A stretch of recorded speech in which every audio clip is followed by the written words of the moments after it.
ओम शांति।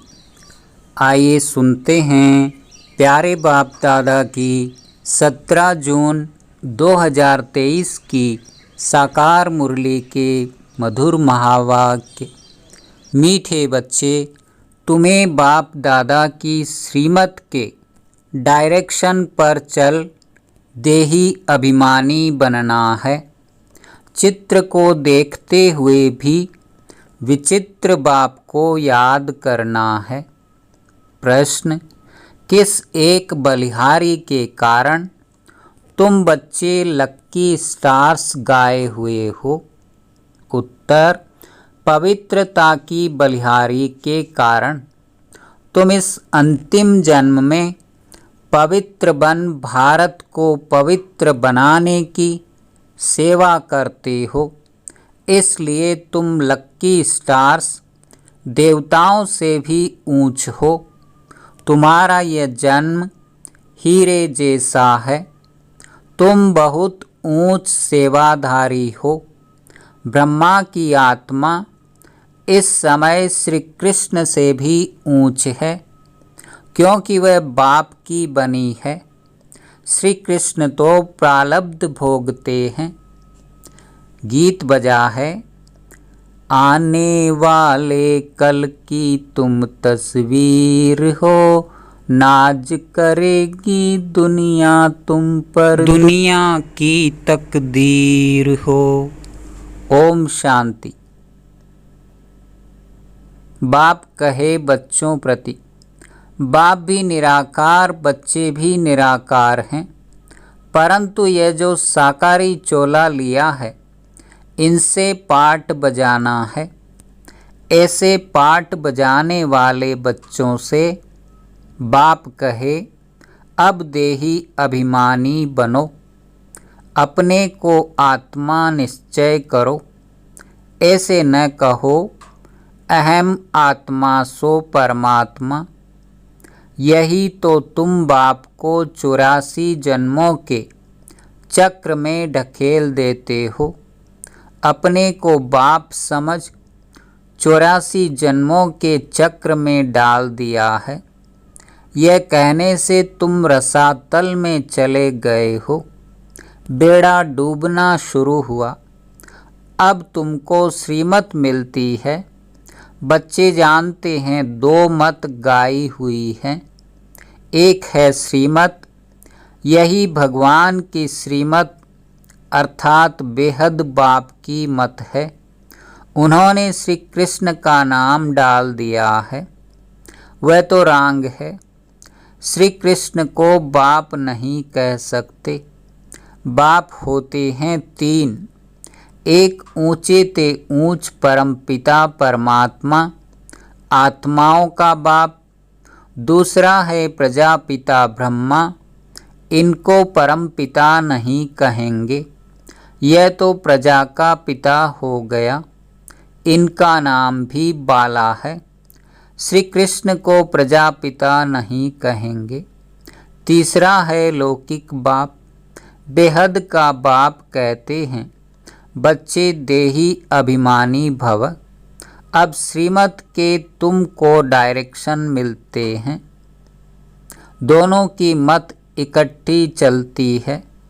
तुम महसूस करते हो, यह महावाक्य शिव बाबा समझा रहे हैं।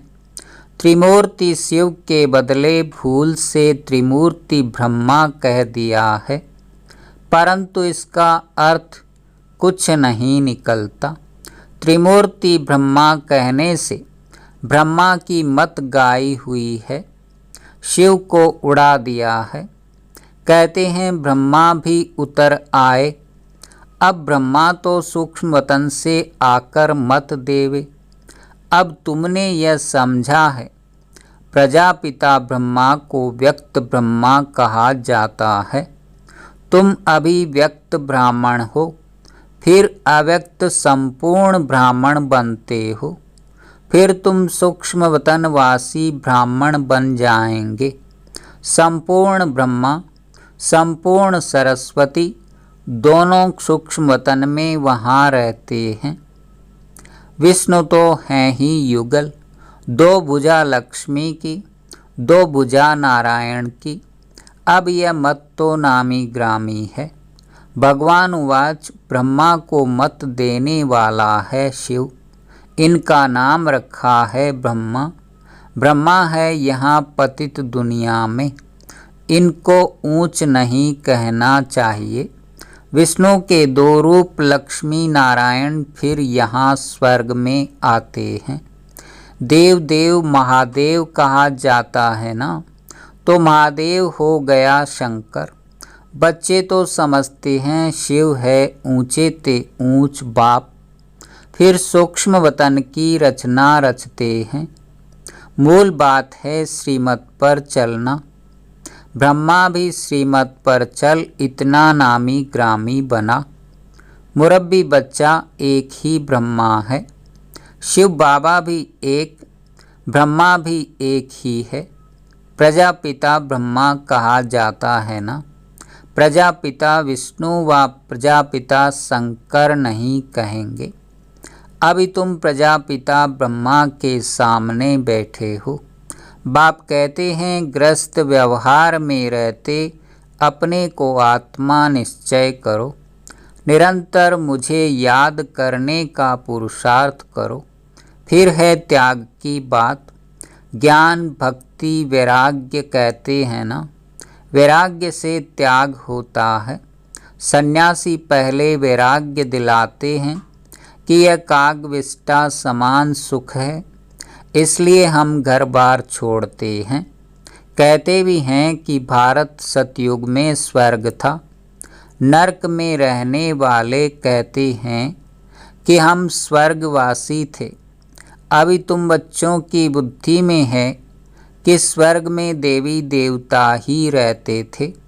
प्राचीन भारत में प्योरिटी पीस प्रॉस्पर्टी सब थी। नरकवासी मनुष्य स्वर्ग स्थापन करने वाले बाप की महिमा गाते हैं। आप सुख के सागर हो, शांति के सागर हो, इस बाप से ही सेकंड में जीवन मुक्ति का वर्षा मिलता है। बाबा घड़ी घड़ी कहते हैं किसके साथ चल रहे हो, शिव बाबा से ही वर्षा मिलना है। बुद्धि में शिव बाबा ही याद रहे, उनसे स्वर्ग में अथाह सुख मिलेंगे। तुम कहेंगे हम शिव बाबा के साथ चल रहे हैं। कोई नया होगा तो कहेगा कि शिव बाबा तो निराकार है, यह ब्रह्मा है, तुम शिव बाबा के साथ कैसे चल रहे हो? विचित्र है ना। तुम बच्चे जानते हो हम शिव बाबा के सम्मुख बैठे हैं। शिव बाबा का कोई आकार साकार रूप है नहीं, वह निराकार इनके ही शरीर में आते हैं, इनमें आकर बतलाते हैं। यह अपने जन्मों को नहीं जानते हैं। अभी तुम जानते हो बरोबर हमने 84 जन्म पूरे किए। 84 जन्म ही गाए जाते हैं। सतयुग में लक्ष्मी नारायण थे तो जरूर यही 84 का चक्र लगाते हैं, और धर्म वाले तो बाद में आते हैं। वह इतने जन्म नहीं लेते। पहले आत्मा सतो प्रधान होती है, फिर पिछाड़ी में तमो प्रधान बनती है। तो यह है श्रीमत भगवान की। ब्रह्मा को भी वह मत देते हैं, परंतु मुरब्बी बच्चा होने कारण अच्छी रीति धारण कर समझाते हैं। कभी वह भी आकर समझाते हैं, कहते हैं बच्चे देही अभिमानी भव। शिव बाबा भी कहते हैं, ब्रह्मा भी कहते हैं देही अभिमानी भव। अब तुम प्रैक्टिकल में सम्मुख बैठे हो, वह विचित्र। तुम हो चित्र वाले, सबको कहते हो हे भाई, हे आत्माएं, बाप को याद करो। आत्माओं से बात करते हैं, एक दो को सावधान कर उन्नति को पाओ। यह ब्रह्मा के तन द्वारा बाप कहते हैं। मुझे बाप को याद करने से स्वर्ग का वर्षा मिलेगा। इन भूतों के वश नहीं होना। पहला नंबर है अशुद्ध अहंकार। बॉडी कॉन्शियसनेस छोड़ दो, सोल कॉन्शियस बनो। भाई भाई हो तो ज़रूर बाप भी होगा। ब्रदर्स सिस्टर्स का बाप हो गया ब्रह्मा। ब्रदर्स ब्रदर्स का बाप है निराकार।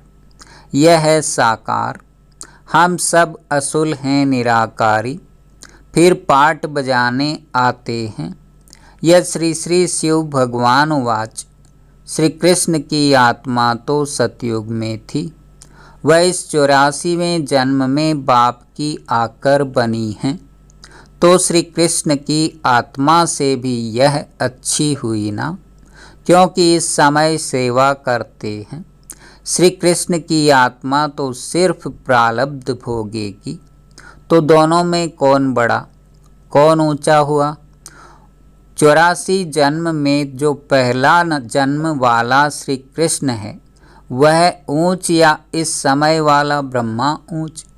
वास्तव में हीरे जैसा जन्म तो यह है, क्योंकि यहाँ तुमको प्राप्ति होती है। वहाँ ऐसे नहीं कहेंगे कि प्राप्ति होती है। इस समय ही तुमको सारी प्रॉपर्टी मिलनी है। तुम बहुत ऊंच सेवाधारी हो। तुम भारत को स्वर्ग, पतित को पावन बनाकर फिर इस पर राज्य करने वाले हो।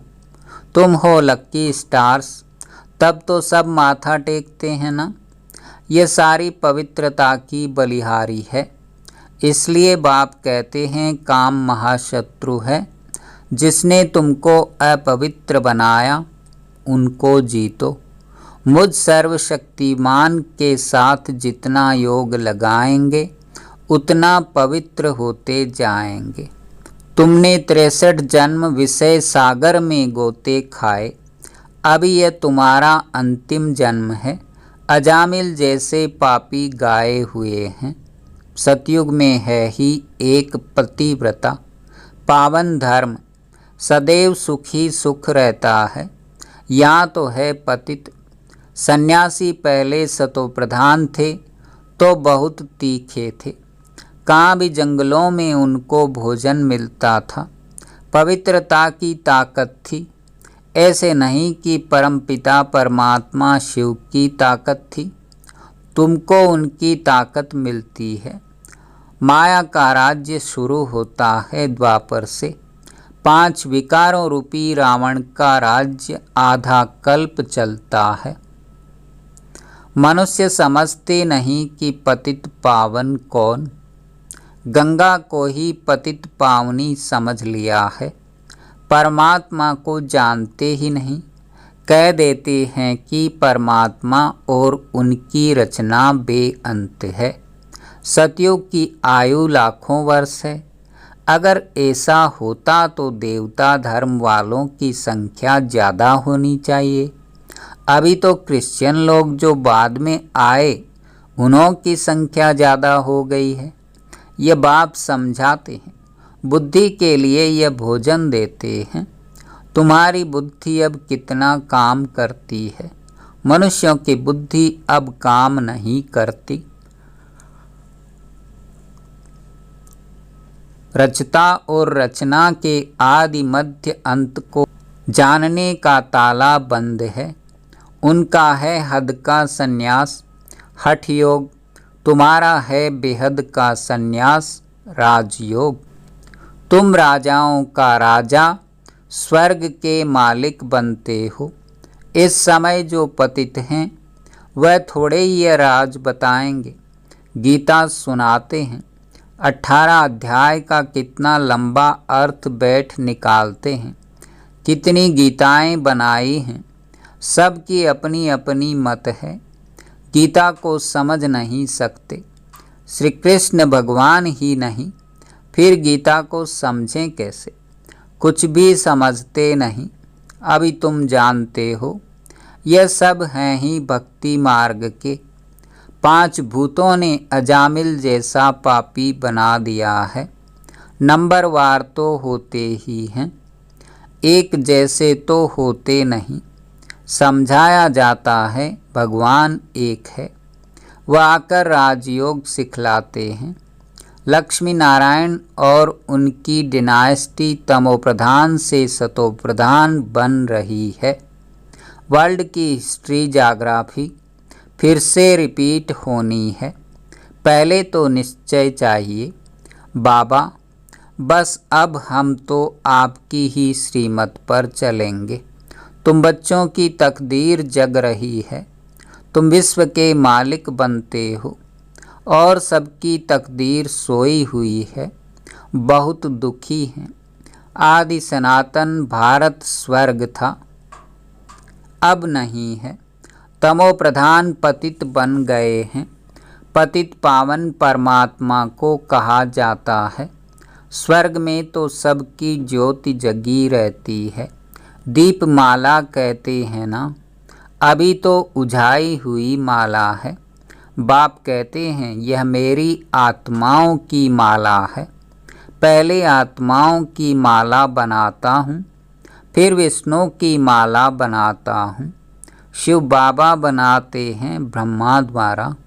यह भी समझाया है ब्राह्मणों की माला नहीं बन सकती, क्योंकि कभी आसमान पर चढ़ते रहते, कभी नीचे गिरते रहते। निश्चय बुद्धि से बदल संशय बुद्धि बन पड़ते हैं।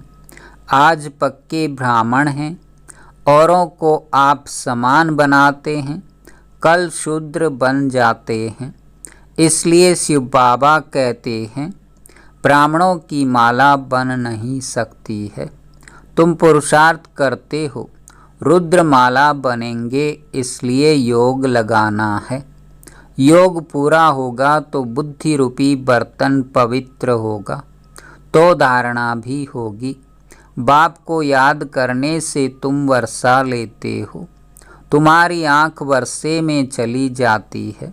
लौकिक बाप के बच्चों की भी वर्षे में नज़र रहती है ना। कोई कोई बच्चे कहते हैं यह बूढ़ा कब मरेगा तो हमको मिल्कियत मिलेगी। कोई कोई बाप ऐसे मनहूस होते हैं जो बच्चों को कुछ देते ही नहीं, स्त्री को घर खर्च भी नहीं देते। बाप कहते हैं कि मूल बात है निश्चय बुद्धि बनो। तुमने विचित्र का हाथ पकड़ लिया है। इस चित्र द्वारा कहते हैं मुझे याद करो।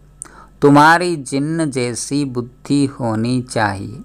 शिव बाबा परमधाम में रहते हैं। अभी शिव बाबा मधुबन में मुरली चलाते होंगे। घड़ी घड़ी शिव बाबा को याद करना पड़े। अभी तुम यहाँ बैठे हो, वही कहते हैं मामेकम याद करो तो तुम मेरी माला का दाना बन जाएंगे। यह है रुद्र ज्ञान यज्ञ। इसमें ब्राह्मण भी जरूर चाहिए।